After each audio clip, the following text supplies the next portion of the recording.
پیارے نبی حضرت محمد صلی اللہ علیہ وسلم جب مدینہ تشریف لے گئے تو وہاں کے یہودیوں سے امن و امان کے ساتھ رہنے کا معاہدہ فرمایا۔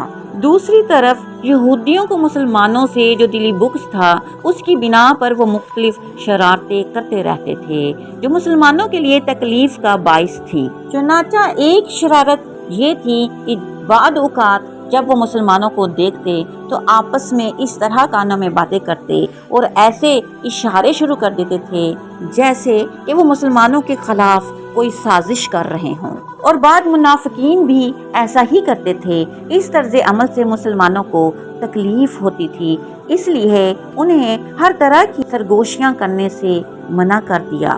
اس لیے اللہ تعالیٰ نے سورۃ المجادلہ میں ان سرگوشیوں سے منع کر دیا تھا، اس کے باوجود وہ اس سے باز نہیں آئے۔ یہودیوں کی ایک اور شرارت یہ تھی کہ جب وہ مسلمانوں سے ملتے تو السلام علیکم کہنے کی بجائے السلام علیکم کہتے تھے، جس کا مطلب ہے تم پر ہلاکت ہو۔ اس طرح وہ لوگ اپنے بغض کی آگ کو ٹھنڈا کرنے کی کوشش کرتے تھے۔ یہ شرارتیں کرنے کے بعد وہ یہ بھی کہتے تھے کہ اگر ہماری یہ باتیں غلط ہیں تو اللہ تعالیٰ ہمیں اس پر سزا کیوں نہیں دیتا، اور کہتے کہ اس لیے ثابت ہوا کہ ہم برحق ہیں۔